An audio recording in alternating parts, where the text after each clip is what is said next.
Greetings and salutations, Life and Poetry fam. Welcome back to Poetry 101 with Marcus T. This guy.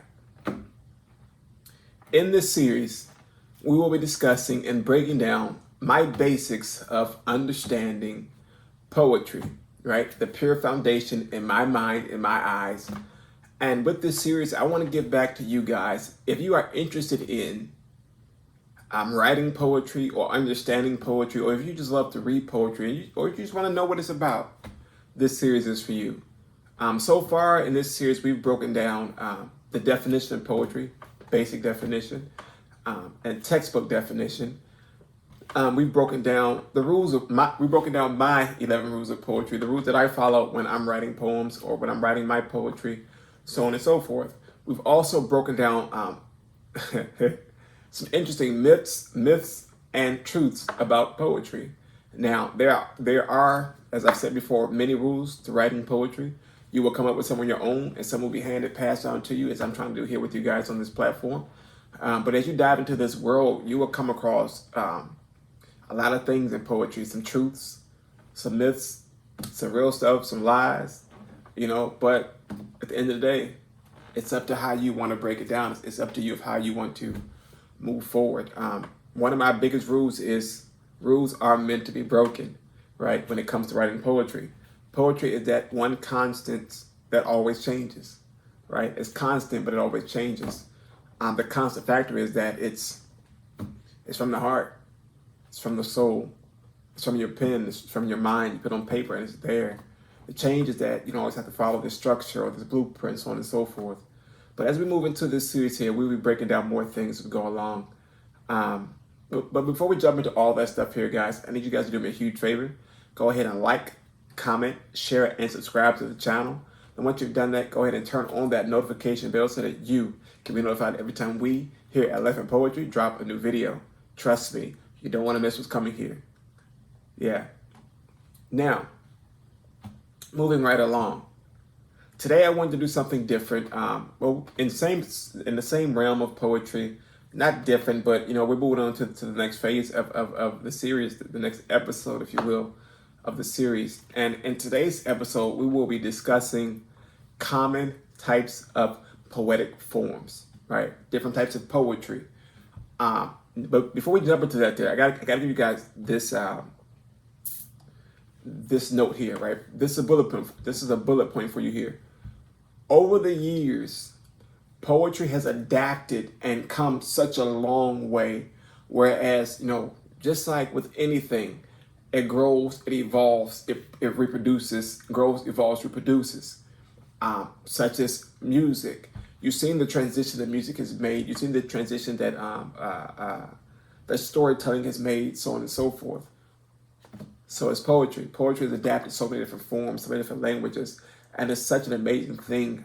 As I was researching this one here, again, and I've said this too before, although I'm a poet, I'm a writer, there's always stuff to learn. Never stop learning.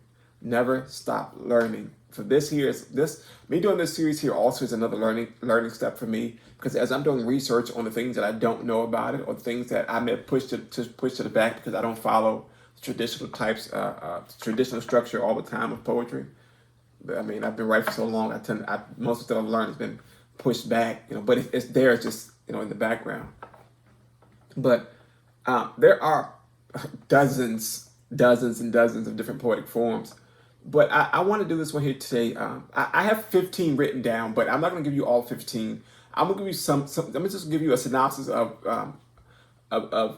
some poetic forms, some that you may know, some that you may not know, some that you may know but don't think that's a poetic form, And I want to do that for you. Again, this series, the basic backbone, it can be short, sweet, and simple. I can give you all 100 plus different types of poetic forms, but we're not going to do that, right? We're going to give you the basics. I want you to be able to dip your toe into things and see if the temperature of the water is right for you before you jump into anything else. As we go into this series here, and maybe next series that comes about, we may dive a bit more in depth about the next layer of poetry. But for right now, let's stay here, right? So, different types of poetic forms, right? So first, right, and this list isn't in any order. We're going to go down the list here. If you see me looking down at the computers, because I want to give you the right definitions for it all. Again, I'm learning as well as we go through. Some of these I know, but some of these, again, it's the pure definitions are back there. I can write it, but explain it all the time. I want to make sure you got the facts about it all, right? So, poetic form number one, we have the blank verse poem or blank verse poetry. Blank verse poetry is written with a precise meter, almost always. Wait, no. Let's pull back. No. All right. Blank verse poem, simple, is a poem that does not rhyme. Right. I forgot. I was about to give you a real school lesson. No. A blank verse poem is a poem that doesn't rhyme. Now, I'm not going to give you examples of these here. Again, as we go through, we may break down what these are, but in this one here, I just want to give you the forms itself, right? So, blank verse poem, it doesn't rhyme. I know traditionally I hear poems that rhyme, cat, hat, bat, rat.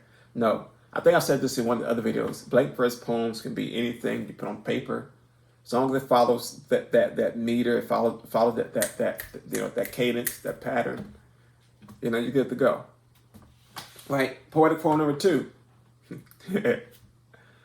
A rhymed poetry. Right?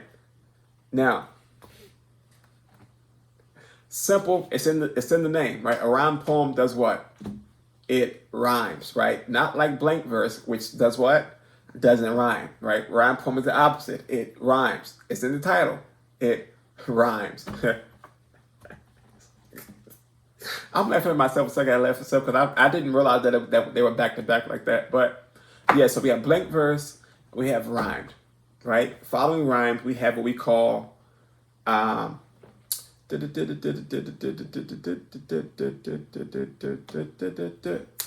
have what we call free verse poetry, right? Free verse poetry it's the type of poetry that lacks that consistent pattern, that cadence, that form. It's just there. It's in my opinion, a free verse poem is what you hear when you hear a person doing spoken word poetry. You don't have that specific groove. You can bounce in and out where you want to go with it, and you direct it as you build on that storyline and free verse poetry. But again, as I said, when we break down what these are here as we go into the series here, we will dive more into what they actually are, and I'll give you guys examples as we go on. But let's get through these here, right? So, okay, the next one at the free verse, I'm going to give you a haiku poem, right? Haiku poems, to me, are irritating because they're so freaking short and they're so precise, right? A haiku poem is a 3-line poem that originated in Japan, right? Now, the specifics about this poem here, right? Now, I have to give you this one here because, and as we break it down further, we'll go more in depth about it. But this one here makes this one unique here. In a haiku poem, the first line has 5 syllables, the second line has 7 syllables, and the third line has 5 syllables, right? So you literally break it down like that, and it's like, yo, like whoa. So I have to make sure that I'm cognitive here as of how my wording goes on, and so on and so forth. But again, I just want to give you that there, right? So the first line has, I want to say has 5 syllables. Second line has 7. Third line has 5. I think that's 18, right? No, 17, something like that. 5, 7, 5. Yeah, 17. Math in my subject, no, right? But those syllables there are what construct that poem. But it's the that freaking thing that you got to think. It makes you think too much for me, right? But on to the next, right? On to the next. Okay, we have next we have what we call the sonnet. Now, a sonnet is a 14-line poem, and it's traditionally about love, right? You've heard sonnets in many different places before. There were a few. It's not like sonnets traditionally about love. 14-line poem. Again, as we go on, we'll get into that. I want to talk about it so bad. I'm stick to my rules. I'm stick to my rules. This rule ain't gonna be broken, right? I'm gonna stick to it here as we move along. We're gonna move along, right? But yeah, but as you can see though, poetry goes in many different ways. You got the free verse poems or the blank verse poems, right? Now, those will be interesting to talk about as we dive into because they are similar in a sense, but opposite at the same time. But we as we go on, we'll break that down. Actually, I may do that one next that may be the next episode, is we're going to break down the difference between free verse and blank verse poetry. Matter of fact, that's what it's going to be. We're going to break down the difference between free verse and blank verse poetry as we go on. But again, I want to give you guys the basics here so that you can just get a feel for what poetry is, and if you choose to dive into it with an open mind, with the mind of knowing that no matter what curve you take, there's always going to be something else around the next one. Something good to pull from, something you can put down here, something you can plant here, so on and so forth. But poetry, again, to me, it's something that you can stir up from way down within your soul. It's right in your heart, and you're able to do so much with it. Just like lyricists with songs, or musicians, you can hear it, and you go to that place of singing. I've heard musicians play, whether it's in concert, live in concert, or on YouTube, or on record, or on record, my old vinyls, or I just have vinyls. My dad used to have vinyls or CDs, so on and so forth. And you hear not only just the lyrics of the song, but the musician will take you to a place with a solo, and you can imagine, the feeling of it all. How those notes or those chords strike that nerve, and make you either tense up or float or melt down. And for me, that's exactly what poetry does, and that's why I write. That's why I love to write, and that's why I wanted to share this with you guys. That's why I sat with God and I prayed about it. He was like, we're gonna go through this here, and that's what life and poetry is about. It's about sharing the ins and outs of life, my life, your life, our lives, and poetry. I've said this before, that my life is one huge poem. It never ends. It's a never-ending poem, and every day we step up, we add something to that. I like to think that my life is a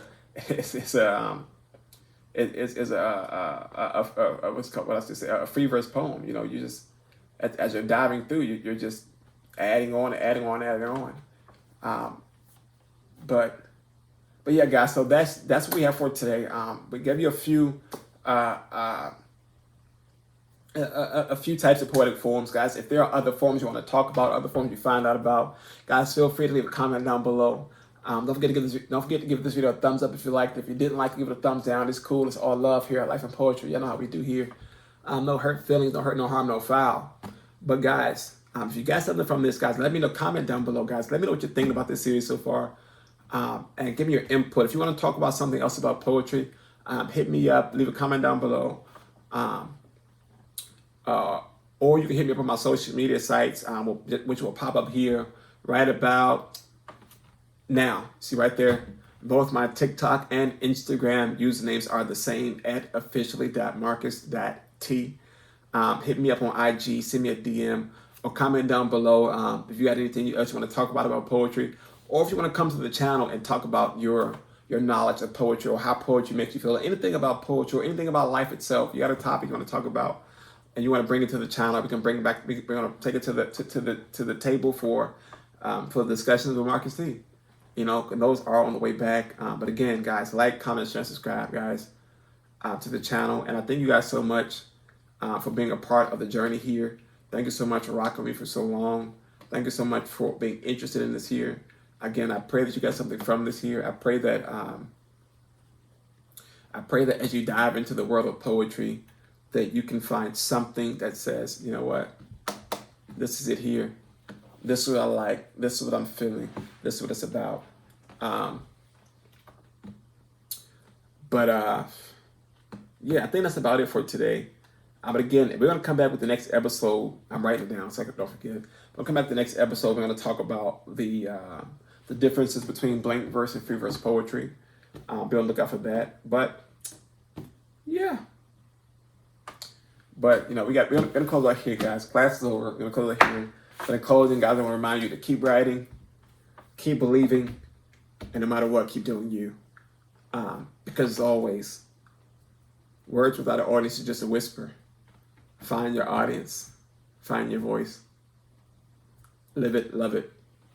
All right, guys, we out. Until next time, stay safe, be blessed. Yeah. Peace.